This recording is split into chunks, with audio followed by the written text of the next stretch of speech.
So, I know you guys are probably a little tired of me talking about continuity. But let me just say that in a series like Voyager, which has basically at best flirted with continuity, this episode did a really good job of trying to maintain a degree of continuity. For those of you not aware, and I'll just skip ahead in the storyline a little bit, the Voth, who are following Voyager, find Higgins? Bones from the planet way back in Basics at the beginning of the season. And then they travel forward and they encounter the outpost at Fair Trade and blah blah blah until it leads. And they even encounter the warp plasma, you know.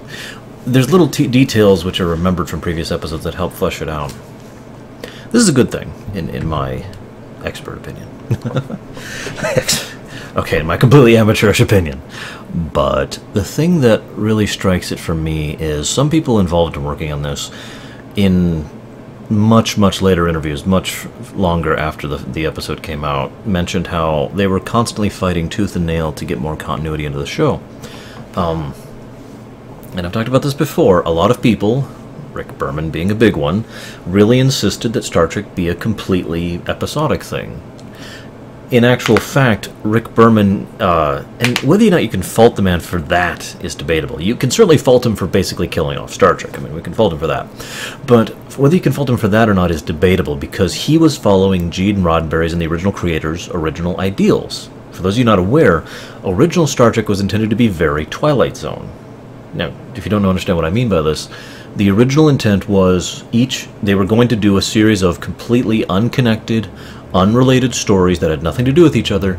They just happened to have the same cast week after week, playing out the different roles. Obviously, that's not what we got. But oftentimes it has been argued that that was Gene's original vision of this thing that is wonderful, that is, you know, Star Trek-y. And so Berman has always been adamant about trying to maintain true to that thing. He was one of the people who argued most stringently against the episode Family, to give you an idea of what I'm talking about. If you don't know what I'm talking about, don't stress it, but for those of you who do, yeah, that's Rick Berman's mindset on this one. So they really had to push for this one in order to get it through.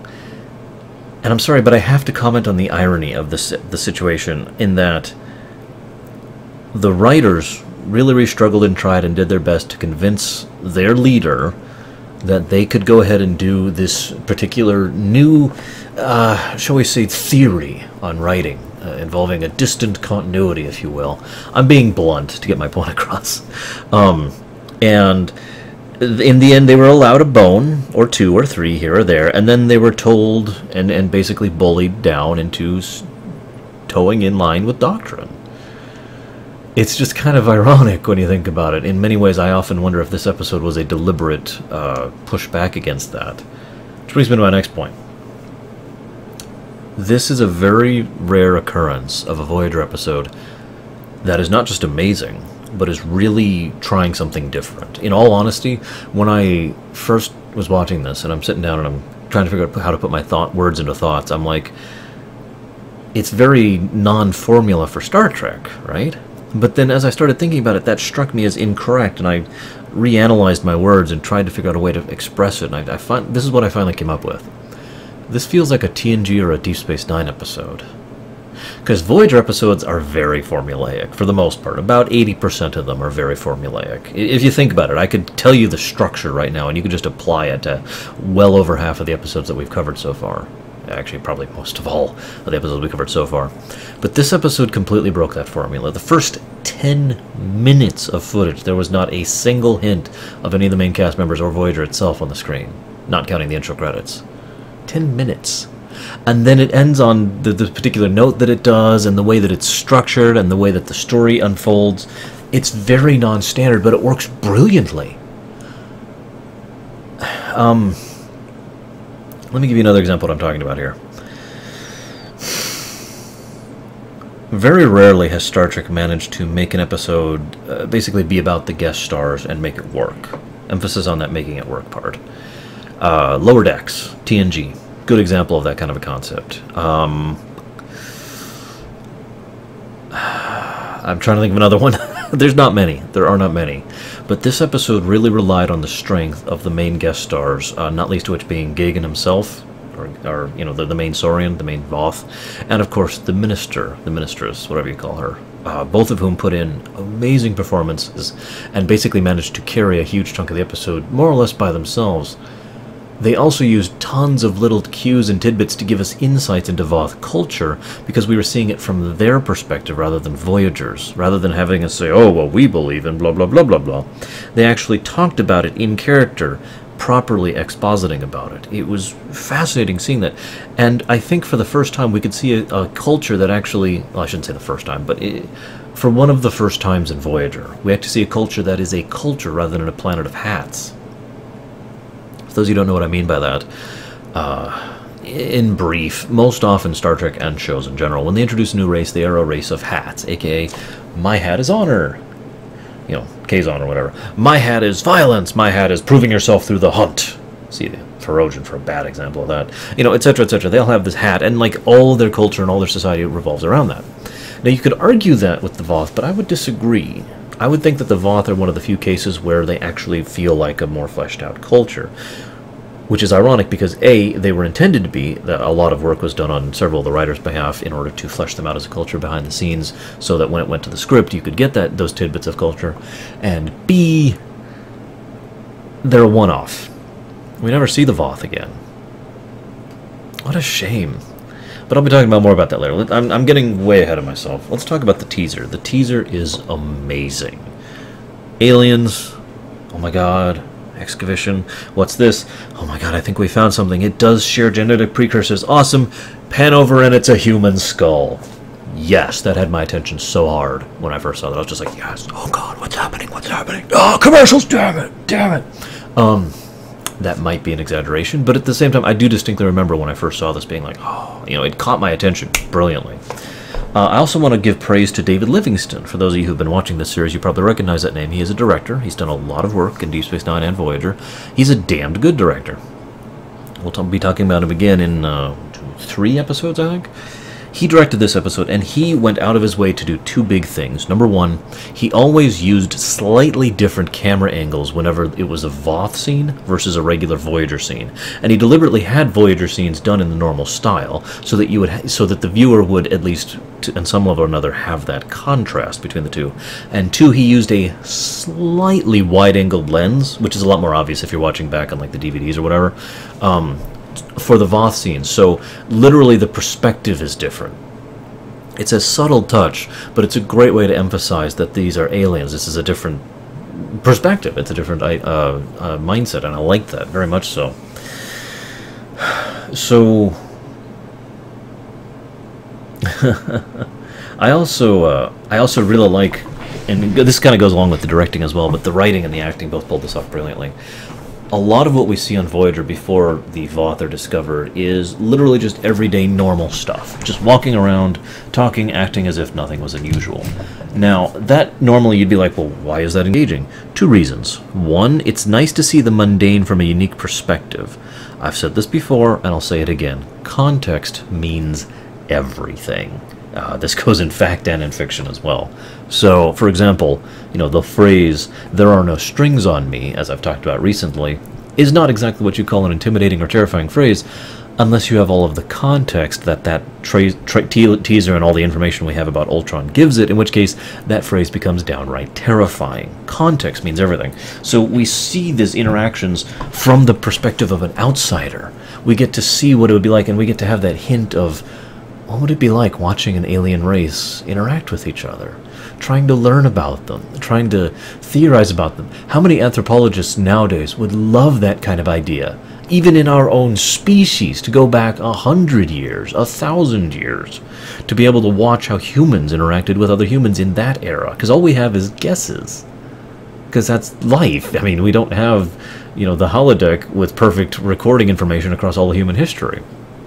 Wouldn't that be I mean, I personally would love to be able to go back to, name a few trillion points in history here, and just watch and engage and just observe that kind of interactions, and it has that feel of discovery to it. They managed to show the shots. There's enough genuine enthusiasm in the guest stars, as they're like, postulate, maybe this, a matriarchal society, yeah, definitely, And then at the same time, I have to give props to the writers for making everything that the actual Voyager cast are talking about completely mundane, ordinary, everyday stuff, so we know what it is immediately, and for giving them dialogue to talk about while the guest stars are talking. If you pay attention, for the best example, this is when Tom and Beltran are talking. You can actually hear the two of them talking under the two guest stars, which is a lot harder to do than it sounds, speaking from personal experience.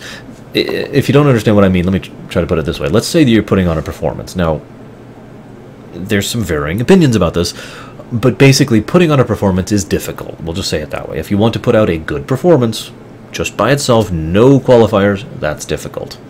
Putting on a good performance while there's a guy right here who you are acting like you don't know is there, and you're pretending that they are completely not there, and continuing to give your lines and your performance while they're talking over you, is a lot harder to do than it sounds. And so definite props to the stars for pulling this off. I'm going to go ahead and segue that into something else. I was going to talk about this later, but I got to give huge props to Robert Beltran. As I've been doing with Ethan Phillips and Garrett Wong and everyone else, I try to show my work, and this is me showing my work with Robert Beltran. I've been telling you guys over and over, Robert Beltran has the ability to pull off these kind of roles. He's just not allowed to. Bam, here's your evidence, this episode right here. Watch his performance. First of all, it's spot on. Great performance. Second of all, he really manages to throw a lot of Chakotay, what I would consider the real Chakotay, into his lines, into his performance. He really manages to throw himself into it with this explorer kind of mentality, which is what I've always felt Chakotay really was, the man who never wanted to pick up a gun and defend his homeland, but was willing to. That kind of mindset, the kind of person who really just wants to go out there and see what's behind the next crack, and yet has tremendous military experience, which gives him a level of grounding and pragmatism in order to be able to deal with going out there and exploring everything. There's a character there that we never get to see, but he lets that go through. The way he deals with Gagan, the scientist, when he's imprisoned, he is very stern, but at no point does he lose his diplomatic softening. He has the hard line. He has drawn a line in the sand. I'm not going to help you.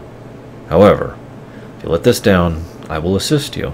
And he does it perfectly. One thing I've seen Robert Beltran do perfectly before, he actually plays, I'm sorry, this sounds like a joke, but he plays a better diplomat than I've seen several other characters across Star Trek play who are quote-unquote trained diplomats. Cough, cough, Archer, cough, cough.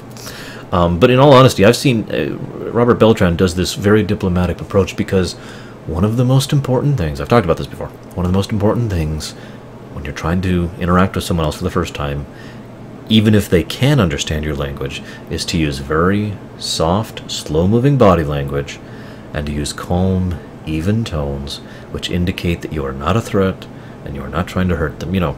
Really doing that calm level thing, and he does that. He never crosses this line. He says, nope, this is the line in the sand, but he says it quietly and diplomatically. Brilliant subtlety in that.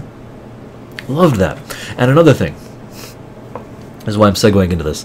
I mentioned the it's harder to act than it sounds. Acting under duress is even harder. For those of you who don't know, most Star Trek episodes, especially in the TNG, Voyager, Deep Space Nine era, didn't have rehearsals per se. They would have a quick, I should know what this is called. I've done these before. Like a quick movement rehearsal. It's literally, here's where you're going to move at these points in the script. And the director does that pretty much specifically so he can set up the camera angles he wants. And then you go through and you run it. And the idea is the first take is the only take. Now, obviously, that's not always true. There's always going to be mistakes or problems or whatever. But for the most part, the idea is you get in there, you do your lines, you're done. And if you screw up, you do it again. But the point is no rehearsals, okay? So I want you to try to picture, you have to memorize about a page, okay? About a page of dialogue. Now, just by itself, that's something that I know several people can't do. So you memorize a page of dialogue, and you have to perform it. You can't, see, this is the thing. I know some people who could memorize a page of dialogue and then recite it. And I know some people who could recite it poorly. For example, well, and then the thing with the stuff, and, oh, and the blah, blah, blah, blah, blah, blah, But imagine performing it as if it were your lines, a whole page of dialogue like that, in one take. That's difficult to do, but Beltran does it brilliantly. He does this during the court scene, for those you can hear. He had huge chunks of dialogue during the court scene, and he did a brilliant job of it, and just huge, huge props. So this is me showing my work again. Give the man more work, guys, I'm telling you. Now,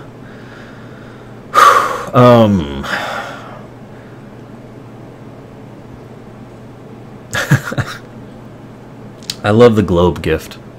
I love the globe gift that Chakotay gives to the Voth. It's so wonderfully symbolic, and just it's this beautifully crafted globe too. Props to the props department for picking it up.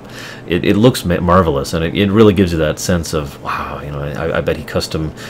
I always had this feeling that maybe Chakotay actually went and custom. You know, custom had it replicated to be basically a perfect model, like as far down as it was willing to go, molecularly speaking, just so he could have as close a thing to the real thing as possible. Because that just strikes me as the kind of thing Chakotay would do, and I think that'd be really awesome. The city ship. Well, the city ship is interesting. I'm not going to talk about it too much yet. I'm kind of leading into something. I don't have much to say about the episode proper, as weird as that sounds, so much as I have a lot to say about writing. Yeah, as ever, right? And the Voth. Now, and I hate this because it's always this way when there's a good episode. It's like, this episode's great! Here's why it's great. Great acting, great directing, great writing, everything fits, it gives us something to think about, it's entertaining, it doesn't follow the standard formula, and done. Okay, that's why it's great.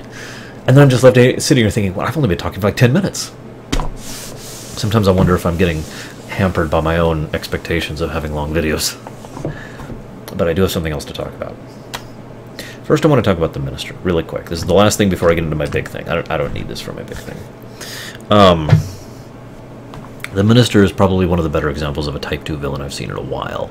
She is very much the conniving snake who is smugly aware of the fact that you know what's going on and she knows what's going on, but she refuses to acknowledge it at any point in time, and she also knows that she has basically absolute power in the situation. There is only one scene in which I feel like we saw a little bit of the character underneath that smug snake of a villain, and it was the one scene where she was like, do you want to know what I see? Do you want to know what I see when I see, if this is your theory, I see a race of sniveling, crawling away people who have no past or no heritage, no anything, that whole wonderful speech she gave. I feel like that was the one and only time we got to see the character underneath the Minister, if you understand the distinction. But I gotta give huge props to the actress. She pulls off that level of menace, so beautifully. And the way that she does her lines is spot on. And she almost never loses her temper. She only does it like twice. And for the most part, when she's laying things down, it's just with that wonderful layer of ice steel. You will be sentenced to this penal colony, and all of you will be trapped, and your ship will be destroyed. And Gagan's like, stop, stop, stop! She looks at him and says, do you have an alternative for me? Just so... it's really well done. Again, this is... All of the Type 4 villains are villains you like. In other words, villains you don't... There's a difference... There's actually 5 types of villains, for those of you who haven't heard me talk about this. Type 1 through 4, which are all different variances on villains you enjoy seeing on the screen. And Type 5, which is, get off my screen. Get off my book. Get out of my game. It's past the point where you're a villain I hate. It's to the point where you're a villain I, the person, hate. There's a distinction there. For example, Kefka is a deplorable, disgusting, horrible human being. But I love to hate him. He's an incredible, amazing character. Arcturus Mengsk, Luca Blight. All of these characters have interest and engagement, and I want to see more of them. As opposed to, well, I'm not going to name any personal examples, but, as opposed to insert villain here who is just, get off my screen. I don't want to see any more of you. There's nothing engaging about you. There's nothing interesting about you. Just go away. That's the Type 5 villain. I don't think she ever gets into Type 5 for me. She stays very solidly Type 2. That is, of course, my opinion. But I think a lot of that is owed to the actress, who really just so wonderfully, quietly menacing. Let's talk about the Voth. I'm going to be talking about the Voth and writing kind of intermingled. I'm just going to kind of stream of consciousness this, so forgive me. I've actually been practicing this in my head. Even before I watched the episode, I knew I wanted to talk about this, because this is the first thing that came to mind. For those of you who don't know, a little insight. Before I ever do an episode, the very first thing I do is I think about it in my head, okay, what was that episode about, blah, blah, blah, and I think about what I want to talk about. Well, I got really far into a practice session in my head of performing this episode before I even watched the episode, because I just had so much to talk about in this thing. Hopefully I'll live up to that in live action. At least it's live for me. I'm the one actually sitting here doing it. No, the Voth are fascinating because they are what fiction likes to do a lot, and take an idea and push it to what is effectively an extreme.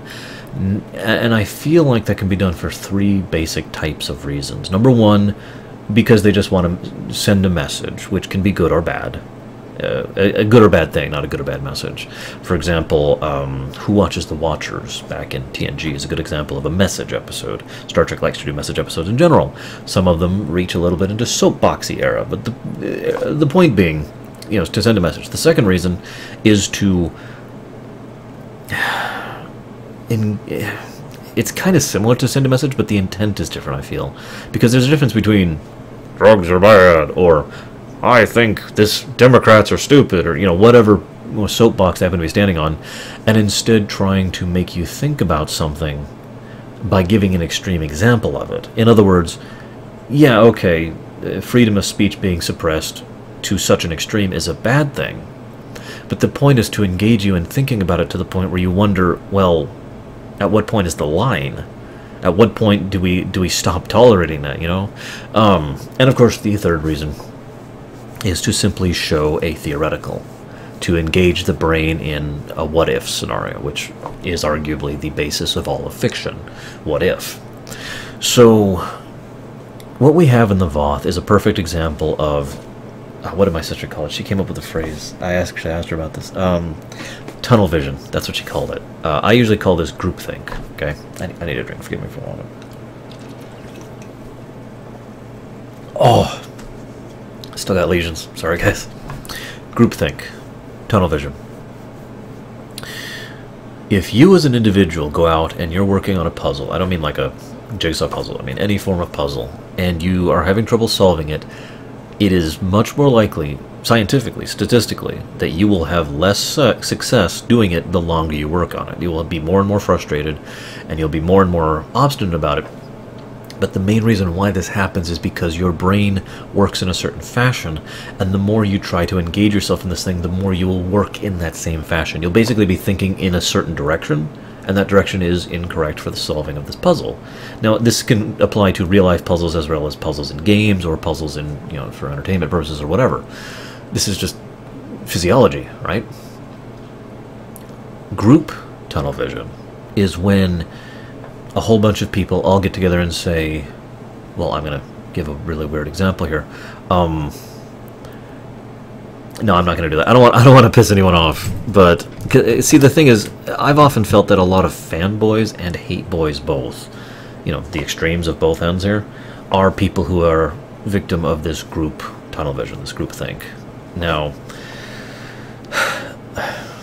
you know what? I'll go ahead and use an example. You know, Nintendo sucks. No, I don't think this. Just to make that clear. But, you know, Nintendo sucks. Okay. So let's say I think Nintendo sucks, and my sister thinks Nintendo sucks, and Pax thinks Nintendo sucks, so, and Gary does. So, like, 4 people I interact with daily all agree that Nintendo sucks, and so when we talk about it, we all kind of agree that Nintendo sucks. And what happens is, if you were to chart, like, the differences of opinions and values and whatnot as a chart like this, with all these different peaks, over time it'll basically do this and level out. Because we all agree with each other.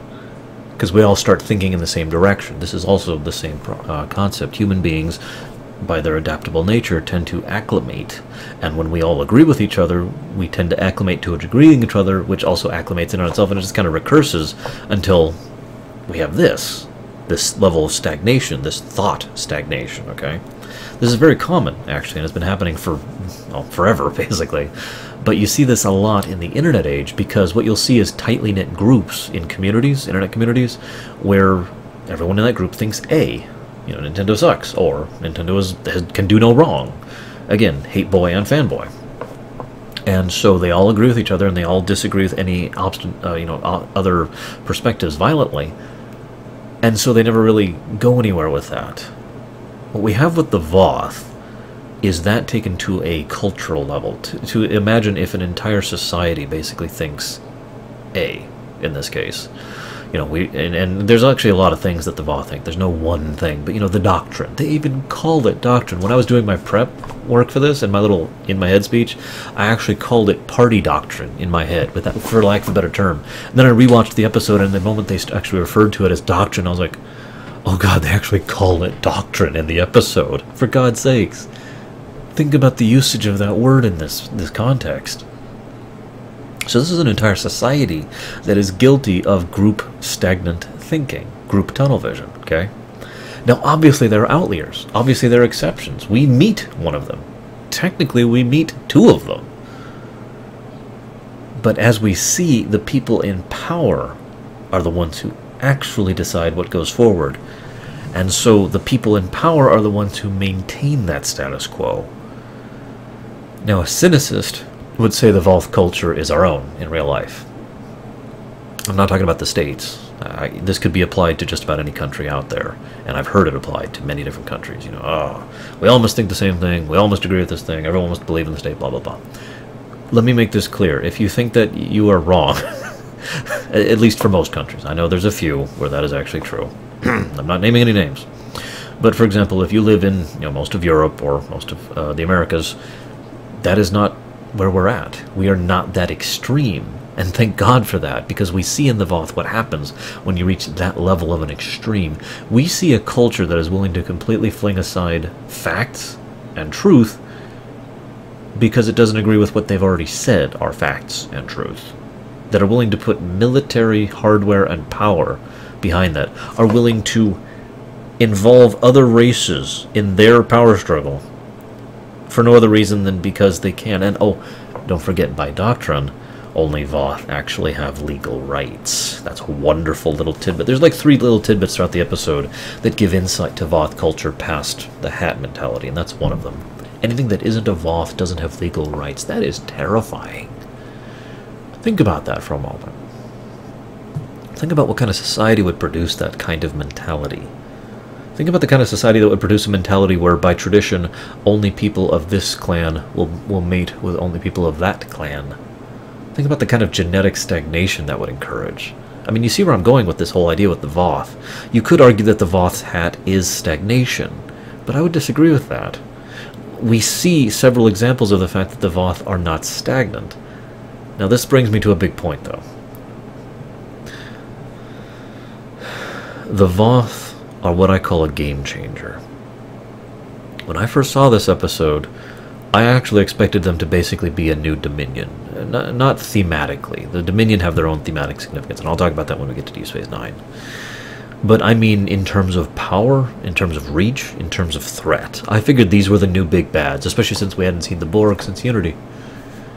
So the fact that we never saw them again was actually kind of mystifying to me, to be honest with you, because, again, the Voth are game changers.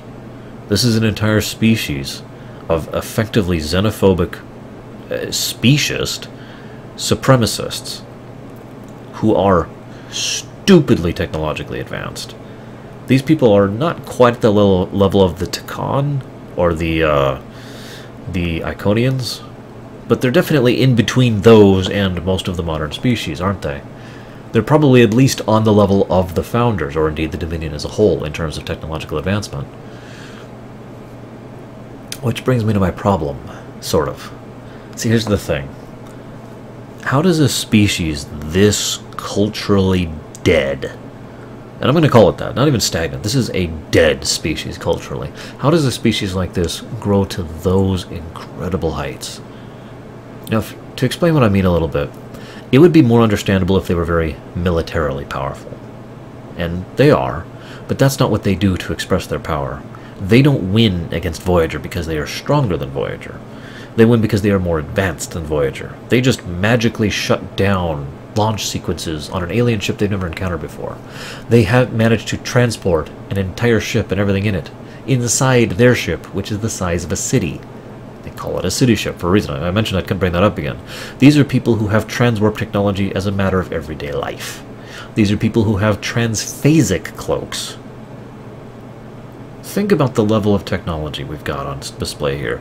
And I stress this because most people don't understand technology. This is not, you know, some of the old 4X games where there's just your research. No, no, no. Technology goes in branches, and this branch has nothing to do with this branch. You could be super advanced medically and super unadvanced in other ways. We've actually seen this in Star Trek before. But these people are super advanced everywhere. Their weapons are amazing. Their transportation is amazing. Their ships are amazing. Their engineering is amazing. Their scanning and scientific capacity, amazing. They are like tier 7 at least, tech level. Actually, I'm sorry, tier 8, excuse me, tier 8. I was getting it wrong because tier 7 is like Federation and whatnot. What? How do they even do that? Now, I'm not saying it's unbelievable. That's not really what I'm getting at. What I'm getting at is, when you are writing something, you have to get from point A to point B.